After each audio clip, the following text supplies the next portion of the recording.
Welcome to Pete and Hannah's Watchlist. I'm your host, Pete Mitchell. I'm here with my great co-host, Hannah. Hello, people. Hannah, we're here today for What's Next, the show where we help you figure out what to watch next. On today's program, Tron Ares and House of Dynamite. But before we begin, let us tell the viewers and the listeners what they should do. Pretty please, leave a like and subscribe to our channel. Subscribe. Leave a comment down below your feedback on the show, your thoughts, questions, comments, queries, all that jazz are welcome down below. Hit the notification button and you will get great content like this one, including What's Next, the show where you're watching right now, where we help you figure out what to watch next. And then it's AFI Top 100 10-year revisited. And Hannah, we're going to review Gone with the Wind, one of your favourite movies of all time. Well, yes. I have a lot of opinions on that movie. Yeah, babes. I have a lot. And then Wednesday will be movie news, and we'll preview Black Phone 2. Ooh, ring, ring. Wow. Okay. Sure. The Grabber. What was he called? Yeah, he's called the Grabber or something. That's what it's called. He's got a name and everything. Okay. He's on Fanta cans now. Black Phone 2. And then this week is Blockbuster. So we play a game. True. So that'll be good. Good week. Now, normally at this time, I would ask you, how was your weekend? But we had some sad news over the weekend. Diane Keaton died, age 79. Star of such movies as The Godfather, The Godfather Part 2. Do it. Go on. It was a boy, It Michael. was a boy, Michael.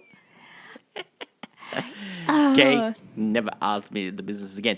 And then won an Academy Award for Annie Hall, starting great rom-coms and great... Baby Boom. Yeah. We're talking First Wives Club. You know, had the greatest leading mans, you know, Father Al of the Pacino, Bride. also Richard Gere in Looking for Mr. Goodbar, Warren Beatty for Reds, Steve Martin Jack for Nicholson. Father of the Bride, Jack Nicholson for Something's Got to Give, Keanu Reeves, Something's Got to Give,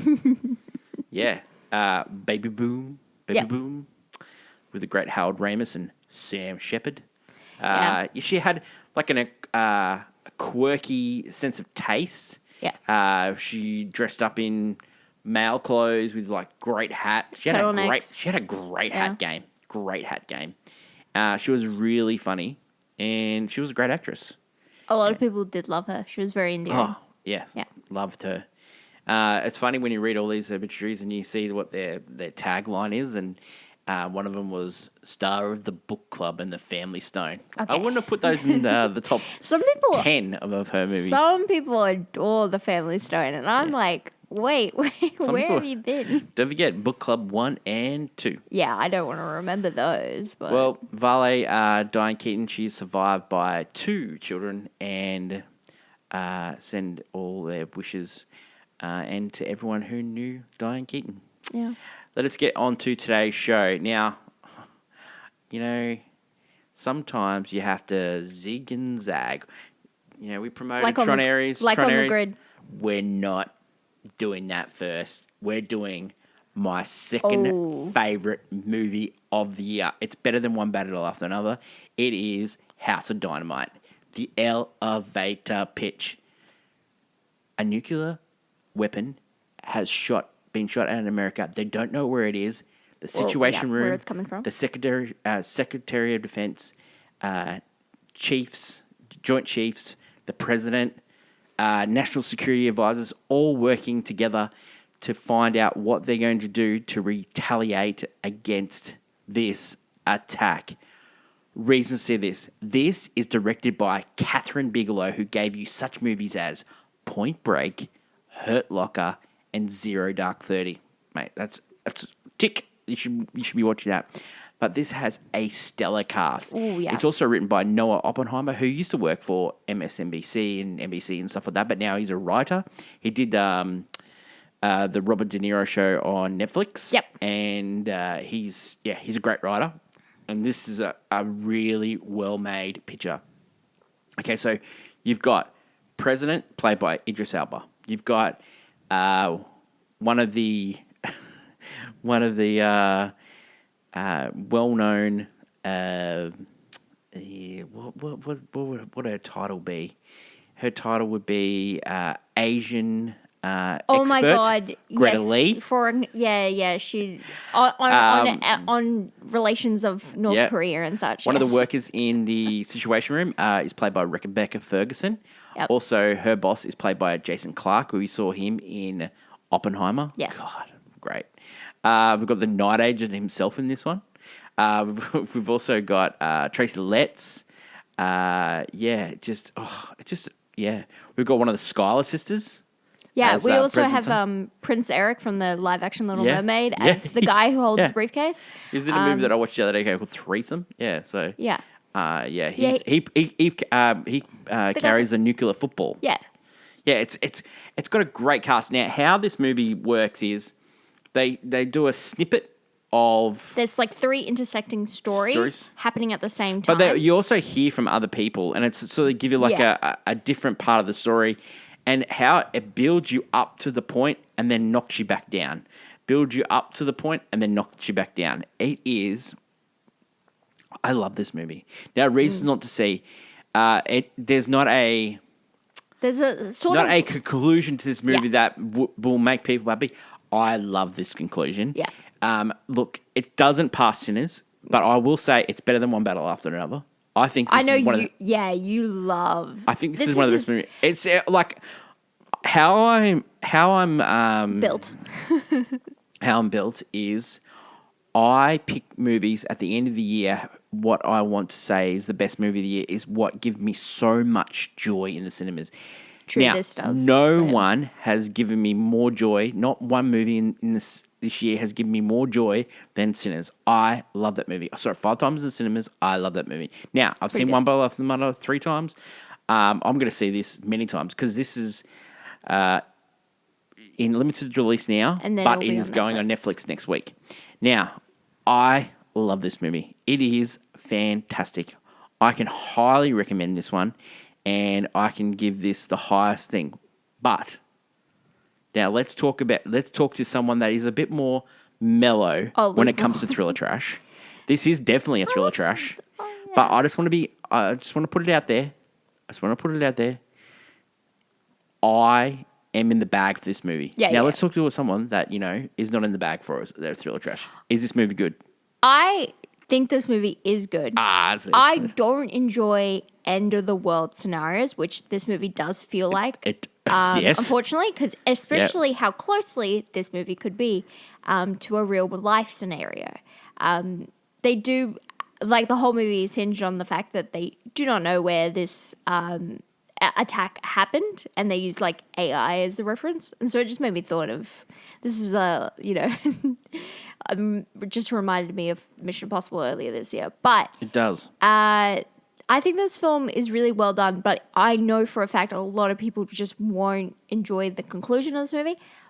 But it works for the film's purpose, because the film's purpose is to leave you with this intense feeling of pressure. Yep. And that's how it's supposed to be. It is thriller trash. Yeah. It's like that cast is like what Netflix should be, like a really stellar cast of. Yep. Even if they're in the movie, some of these people are just in it for like a minute, maybe 3. That's it. Is their screen time? Like Greta Lee is barely in this movie, but she's fantastic. We're gonna come back to Greta Lee. We will. I will say, there's only one movie that's probably rivaled this movie for tension, and that was probably One Battle After Another. But this movie had so much tension, and the way it edges you to it full on, it's like pounding your chest, and then it lets you soothe. Yeah, unlike, and then it builds you up again. One Battle After Another is tension that is also diffused by sometimes the laughter, the almost. I don't know, that last 30 minutes of like. Oh no! That movie's just so tense. In between, like it's. Yeah. And it's more action focused, whereas this is much more built on your attention and feel. Yeah. How good is Catherine Bigelow? Like her filmography is just banger. Pretty, it's pretty cool. She's amazing. I would call it a pretty cool filmography. Yeah. Like, I know a lot of people are not big fans of Zero Dark 30 because of the way they, the truth and stuff like that. They play with it, yeah. Yeah, they play with it.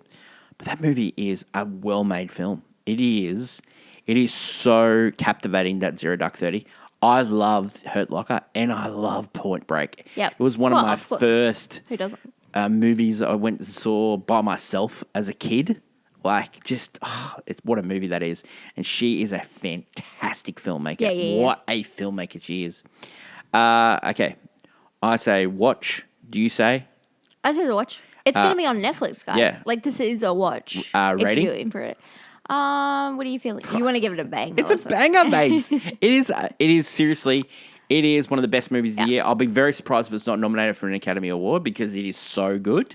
The only thing that are probably against it is because I think Frankenstein's coming out on Netflix, so maybe that will. But this is right up there with other Catherine Bigelow movies that got nominated. So I would say, and also the fact that Idris Elba can play both a president and a prime minister in the same year. Heads of State and House of Dynamite. Yeah, like it shows.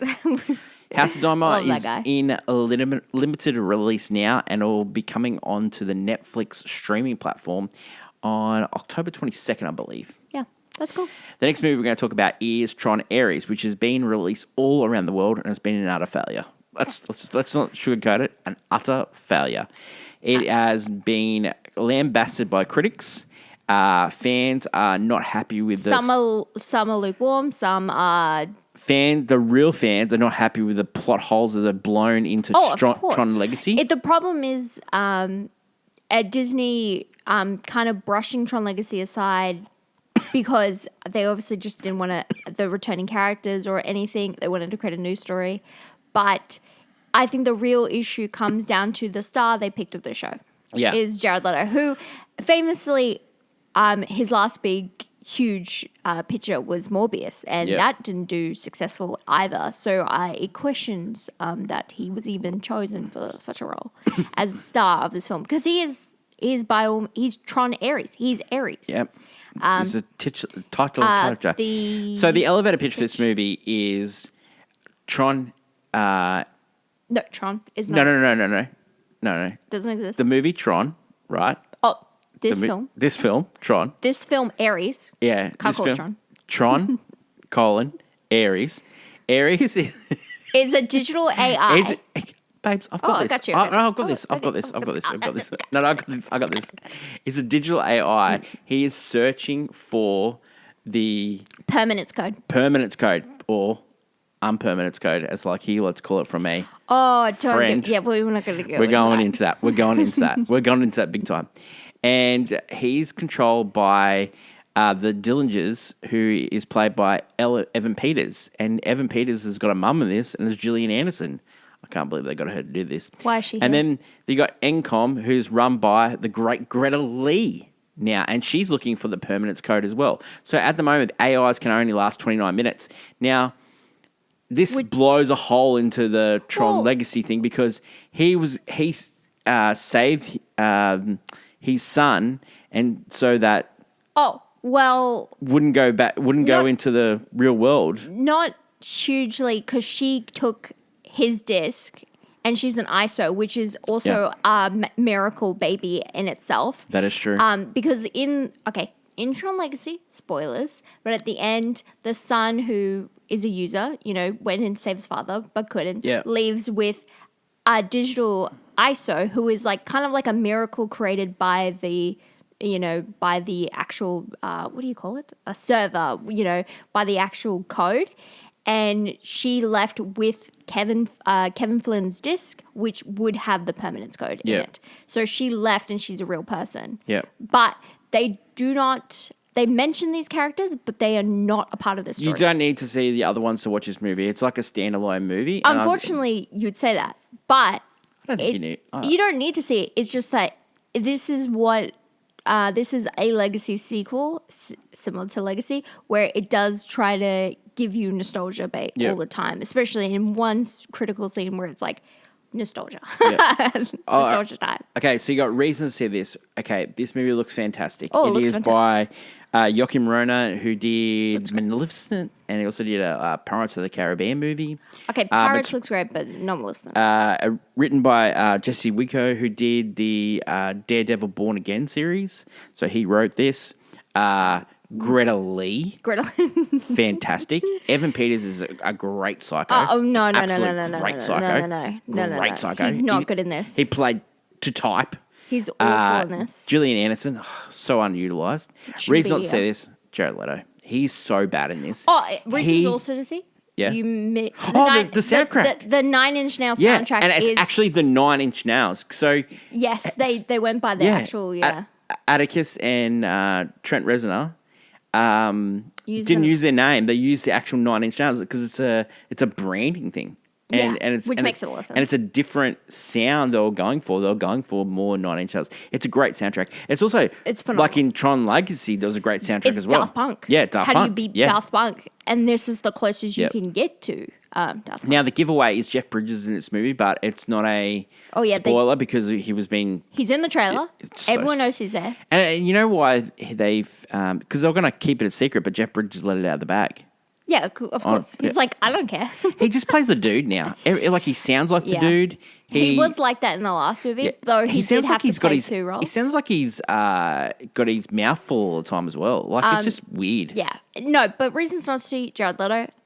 Reasons also not to see Tron, the series, is what I like to call wasted potential. Oh, it's the almost. This series almost good. Has such a great premise. Yeah. Ahead of its time. It looks fantastic. All of them are just ahead of its time, look amazing, great soundtracks, but are terribly acted.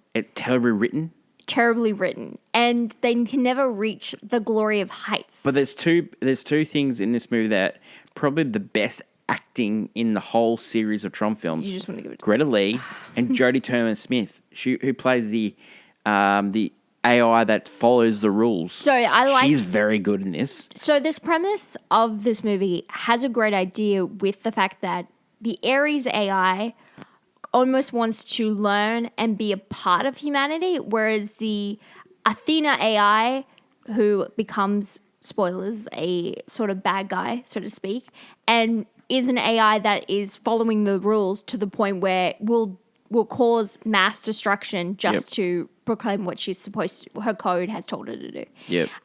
Which is how AI, works. Interesting ideas. However, the film does stay in the real world way too much. It was awesome when it's in the grid. It's always better when it's in the Tron grid. cycles bit, that's pretty cool. No, that's cool. That's it. I don't want to be in the real world. That's true. You want to escape. The grid is so cool. There's at the start, they have when you're hacking into another grid. You don't want to continue reviewing movies in the real world? That's fine. That's fine. When you're hacking into the grid and you go to another grid, that was awesome. There's cool ideas. And it's just plagued with the fact that they have a star that no one likes. Like, no one likes Jared Leto. Oh, and the chemistry in this movie is just non-existent. It's weird. And it's just flawed. All these characters are fatally underwritten. Greta Lee could be good if she was written better as a character. She's great. She's so good. There's too many characters. There's a waste Hassan of Minaj. time. He's not very good in this. I did like Arturo Castro. He plays a really good friend of Greta Lee. He's quite good in this. I think he's just making the same bad jokes that have been plagued through all these movies. I loved it. They're not good. He's great. No, because they... Give him more stuff. Tron, who's not actually in this movie, because Tron is actually an AI from the previous films. He's not in this movie. And it just feels so underbaked and so rushed. Like Disney had the IP and they needed to make another movie. I mean, they're doing well in the sense that they made a coaster and people love it because the best thing is the light cycle and everyone loves that. I think also with Tron Legacy is that people hype it up, but you go back, that movie is so flawed. Don't you think it's weird that a lot of people Bruce love Boxleiter it so was not in that movie? Not in this movie? In this movie, yeah. Like his There's title name in the first two, and he's not in this one. There's so much wrong with this movie because it's almost like trying to rewrite, but also it is so heavily Cameron Monaghan's important. he's in it for 2 seconds. Don't get me started on that. Yeah, so that's... You have 2 Jokers in one movie. So that's twice now. So in the last film... Cillian Murphy. Cillian Murphy's in it for 2 seconds. Now he's uncredited. It's just so unutilized. And Cameron Monaghan, unutilized. You could definitely tell, they changed the way movie was going to go. Yeah, and I really do not like this. Like, this movie maybe could have been a little more well received if you pick a different star. Yeah. Okay, what's your star? Because the movie itself is fine. All right, pick a star. But, pick a star? Pick a star. No. Pick a star. I think almost you could pick anyone from the Top Gun Maverick crew. Babes. Anyone from there? Babes. Anyone. Fanboy. You could pick Miles. You could pick anyone from that crew. I probably wouldn't put Miles. No, you'd go younger. But Although I'm saying he is a bit robotic. He could do it. He's a bit robotic. But I'm saying, like, you could pick anyone from that crew. Could have done it. Yeah. Anyone from What about- Glenn Powell to a Miles Teller to got you one. Bob. Yeah, Bill Pullman. Bob would have been great. in this. Lewis Pullman. Bob. Lewis Pullman. Yeah, Bob. Yeah. Would have been great. He would have been great in this. I love him. And he does play, and he's done robotic before. Yeah. And so, like, it would have worked. He would have been so good. And I could just tell him and Greta Lee would just have great chemistry. God, she could have chemistry It's just so. with a tree. Yeah, I think actually We need to give Greta Lee more audiences roles. probably would have enjoyed this movie without more Jared Leto. without Jared Leto. Yep. Because the movie, How does he keep while getting not roles? great, He's not very good. It's fine. He's not very good. No, he's not. No, he's riding on the coattails of like two good performances. Okay, what's your two good performances? I have never seen them, but the internet says Requiem for a Dream and Dallas Buyers Club. That's it. I didn't think he was that great in Requiem Dream. I thought Jennifer Connelly was the real big. Yeah, because Jennifer Connelly is She's Jennifer fantastic. Connelly. And Dallas Buyers Club. That's a Matthew McConaughey movie. Yeah, but he rode the coattails of Yeah, that's that true. into Jared Jericho. Leto, the Yeah. Jared Leto Renaissance. Jeez. Like he got Joker, he got all that, and Joker was probably his probably best performances when he got beaten to a pulp in Fight Club. That was probably his best performance. And now everyone wants to beat I him think to a pulp Joker is now. the downfall because everyone hated him. Joker's the downfall. No, because Babes. everyone hated that guy.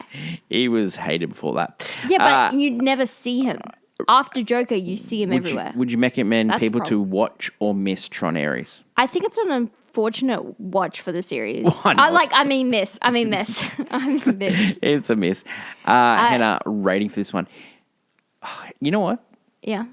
I think it's a play on my phone. It's an I played on my phone I think it's a because solid I played on my phone. it actually isn't as bad as people are saying, but it's the problem of your main star. If Jared Leto's not in bad. this movie, it's fine. It's bad if you enjoyed the last two Tron movies. Like this movie. This movie still sits with them because on those last, I like Legacy a lot, but it is not as good as I remembered when you go back to these movies. Mm-hmm. They look really good. They sound really good. But then you're like, and then Jeff Bridges comes in he's and doing then the you go, dude well, again. You're like, well. yeah. I just and Olivia, what's her face? Olivia Wilde. She's not a very good actress. aesthetically perfect, but her acting is not great. Yeah. But yeah, no, the whole series is just wasted potential. I hope someone who cares about this series takes over. I mean, the only good thing people like about Tron is the Tron animated series. They got one season. Do your Creed 3 thing. It's dead, let it lie. Yeah, 100%. It's dead, let it lie. It's dead, let it lie. Poor Tron. That is Tron Ares. It's in cinemas everywhere. Yeah, And I let us don't know know if you've seen it. Yeah, if you want to watch that. Let us know in the comments below. Probably not too many people have seen it all around the world. Yeah, there's other movies to But go I'll see, tell you what guys. you need to see. House of Dynamite. On Great. Netflix. On Netflix next week. That is it for today's show. Don't forget to like, follow, and subscribe. Leave a comment below. Or catch us on Pete and Hannah's Watchlist at gmail.com. That is my lovely co-host, Hannah. Long live cinema. And until we meet again, it is bye for now. Bye.